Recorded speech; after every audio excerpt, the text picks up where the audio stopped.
Nagesh,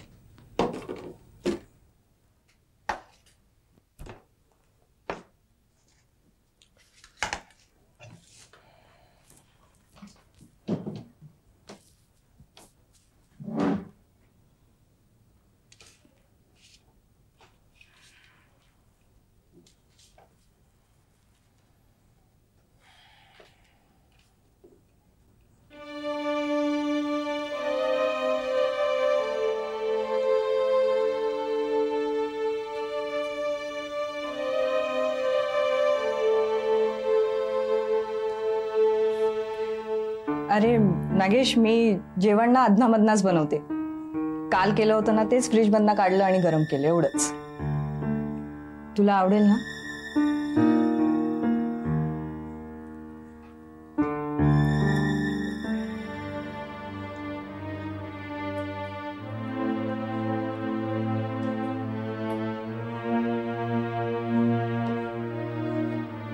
Nagesh,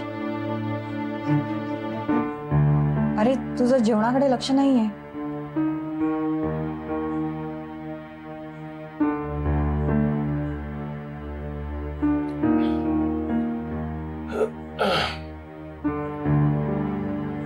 sorry. Sorry? कशासाठी?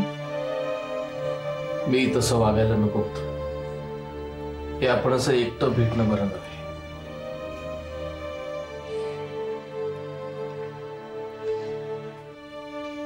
अरे असं होतं कधी कधी. तू जेव, फार मनाला लावून घेऊ नकोस.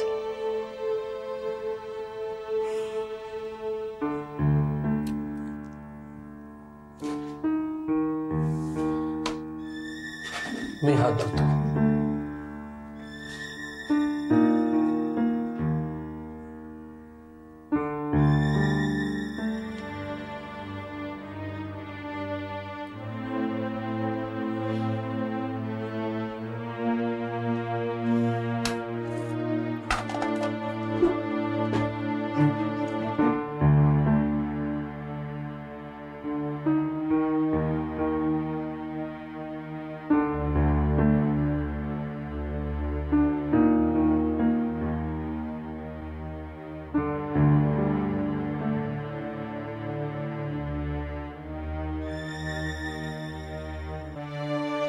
येत जा कधी कधी.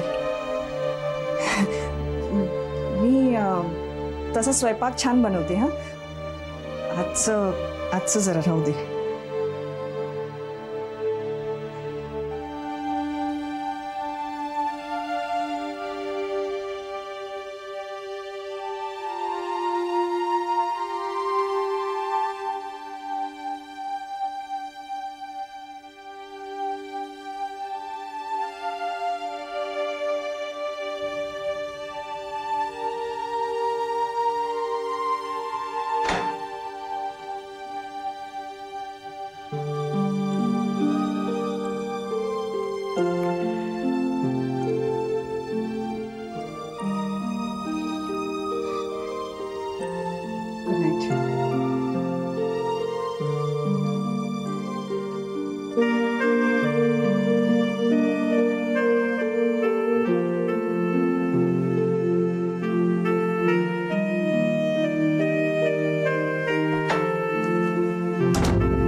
एक थंडगार बियर दे.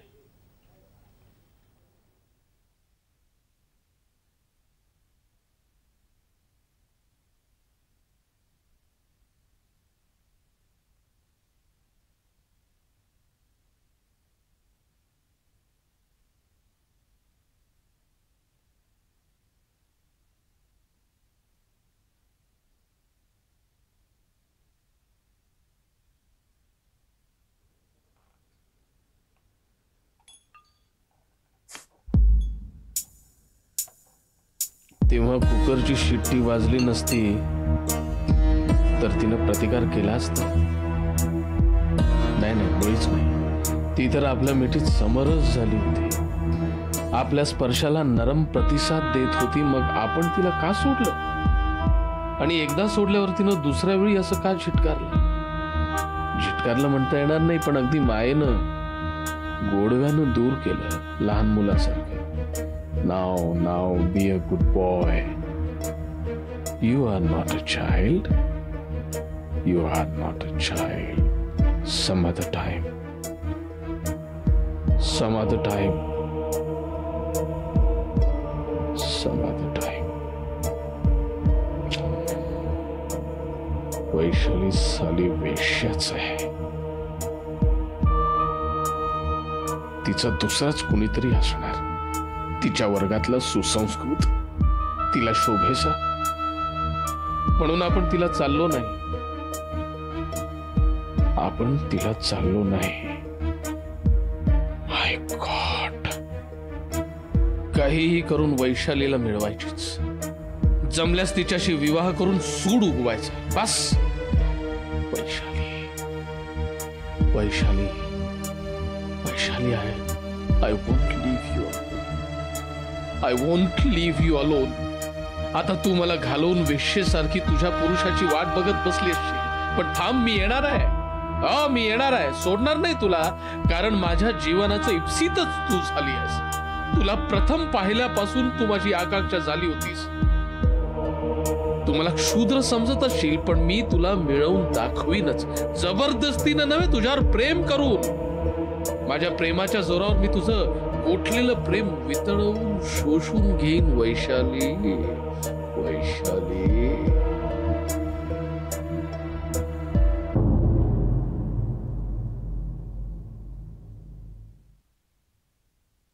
अरे तुझा बायको म्हणून काय उपयोग राहिलाय का? चॉप चॉप म्हणतोय ना, आईला चॉप. साला मरत पण नाही. एक चॉप. काय काय करते काय सकाळपासून? अहो पण तुम्ही तरी काय करताय? गप्पा.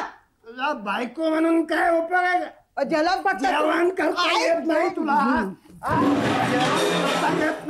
अहो तुम्ही पोरांना फक्त जन्म दिला, पुन्हा पोरांचा खस्ता मी काढण्यात मी केले. दारू काय केले? नुसती दारू ढोसत राहिला आणि माझ्या या जीवाचे हाल करून नाही. एक काय चाललंय? काय चाललंय रोजचं? बस झालं आता.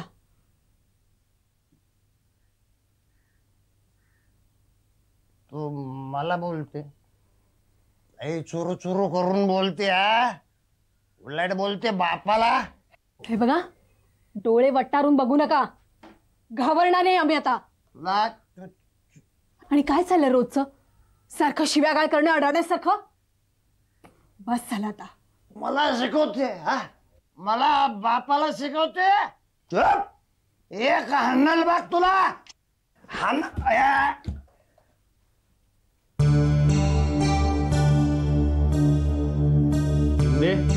आता या घरात आपण तर राहायचं, नाहीतर या बाबाला ते राहू दे.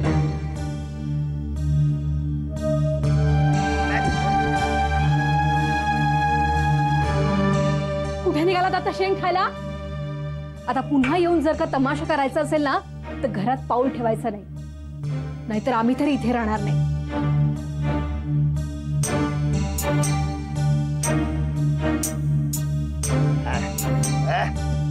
तू काय करते? हात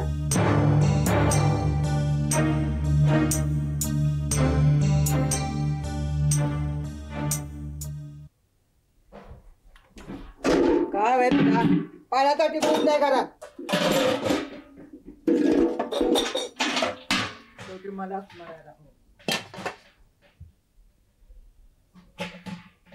आणि तू कुठे होतास रे रात्रभर?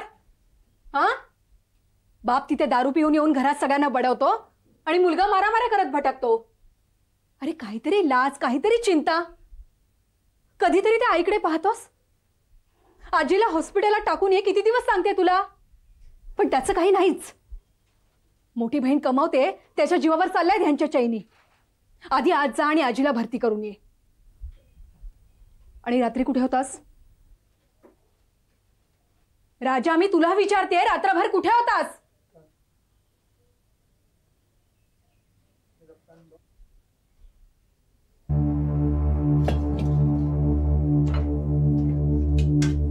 ऐकू येत नाही?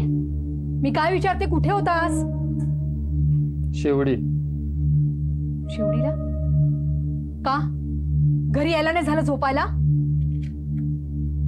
क्लास होता, शेवटची गाडी नाही मिळाली. हे बघ, तू मला थापा मारू नकोस.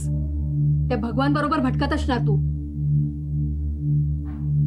राजा तू भटक, माझं काही म्हणणं नाहीये. अरे पण जरा तरी घराकडे, त्या कॉलेजकडे लक्ष दे. मी तुझ्याशी बोलतेय. मोठी बहीण कमावते म्हणून चालली आपली चैन. अरे एवढा चांगला राजा, मी तुझ्याशी बोलते.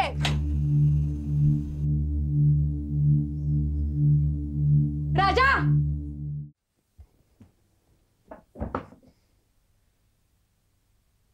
तू काय करते का इकडं? शाळा नाही का तुला? चलो शाळेला.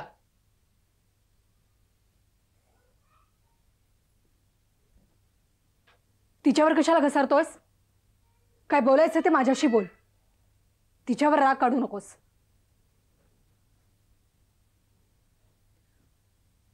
आज कॉलेज नाही तुझं? सुट्ट्या पडल्यात परीक्षेच्या.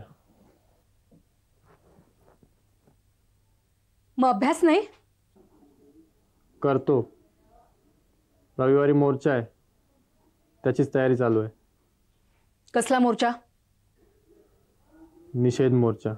हे असलं मोर्चा, माऱ्या माऱ्या आणि दारू पिणं ह्याच्याकडेच तुझं लक्ष. पण जरा घराकडे आणि अभ्यासाकडे लक्ष दे. तुला काय वाटतं मी दिवसभर दारू पिऊन मारामाऱ्या करत हिंडत असतोय का रस्त्यावर? दारू पितोस की नाही ते सांग. प्यायला असेल एक दोनदा, म्हणजे काय? दादांचं काय झालं पाहतोयस ना दारू पिऊन? हा, एक दोनदा म्हणजे नेहमी नाही. मी काम करतो चळवळीचं, समाजाचं. नोकरी करून पैसे मिळवण्यापेक्षा हे अधिक चांगलं. बहिणीच्या जीवावर ही मिजाज करताय तुम्ही. आणि हे तुमचे मोर्चे काय असतात माहितीये मला? असं माऱ्या माऱ्या करणं आणि टाळकी फोडणं. आणि हे बघ, आम्हाला शिवाय घालू नकोस. आम्हाला तुमच्यासारखं मेलेल्या ढोरासारखं राहायचं नाहीये. माणूस म्हणून राहायचं. माणूस. अन्यायाविरुद्ध लढायचं आहे आम्हाला. नोकरी करतेस, पैसा कमवतेस, म्हणून तुला माहित नाही की आजूबाजूला काय काय होतं ते. जेव्हा कळेल ना तेव्हा तूही सामील होशील आमच्या मोर्चात.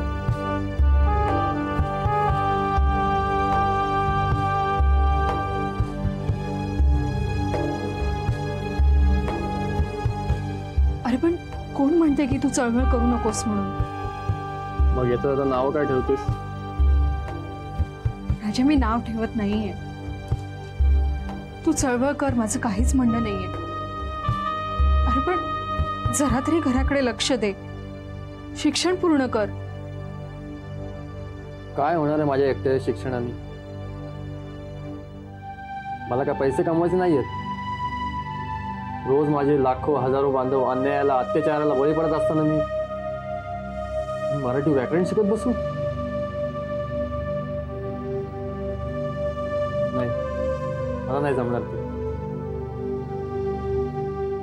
जीव गेला तरी बेहत्तर, पण असंच लढत राहीन शेवटपर्यंत. आणि हे बघ, मी तुझा एकही पैसा मागणार नाही. नको मला.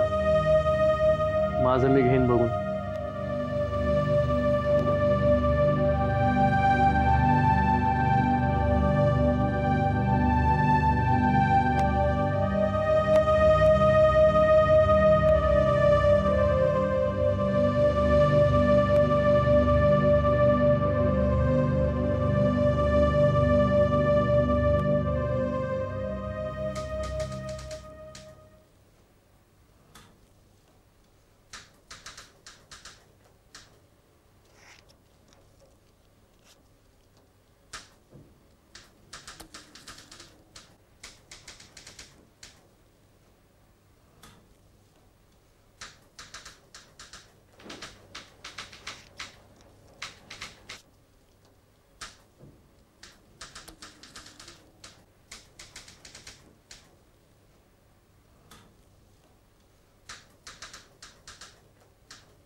नेमकं काय होतंय मला कळत नाही.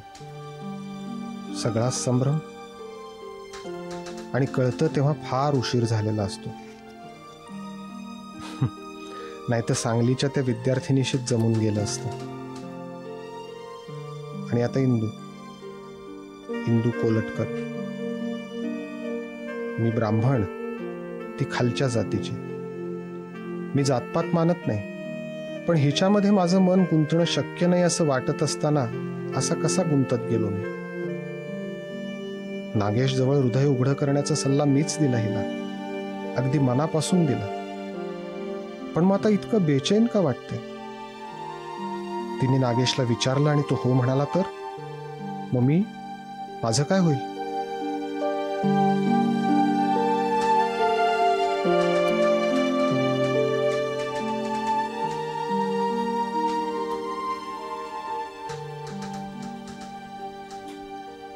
तुमची प्रकृती ठीक नाहीये का? छे छे, तसं काही नाही. किरकोळ तब्येत बरी नाहीये. नक्की ठीक आहे ना? नाही म्हणजे काही काम असलं तर द्या, मी करेन. नाही नाही, काही नाही. तू काय परत फेड करतेस का? तसं नाही हो, तुमचा चेहरा ओढलेला दिसला म्हणून विचारलं. काही नाही, नक्की ना? खरंच काही नाही. ठीक आहे.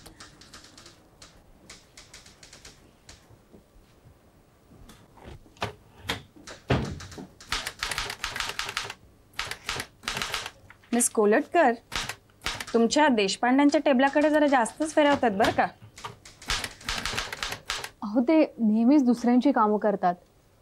आज त्यांची प्रकृती ठीक दिसत नव्हती म्हणून विचारलं. अहो त्यात रागवण्यासारखं इतकं काय झालं? मी तर तुम्हाला असं सहजच सांगितलं.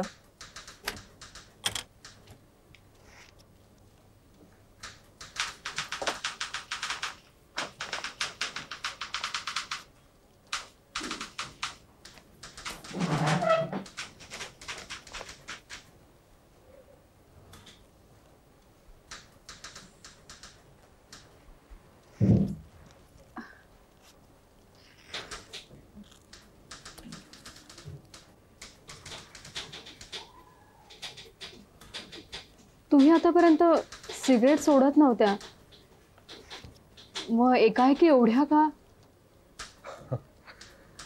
माझं असंच होतं म्हणून मी ओढतच नाही. एकदा सुरू केलं की मग हे असंच. काल काय ताप आला होता? माझं जाऊ दे, तू तुझं सांग. नागेश भेटला की नाही?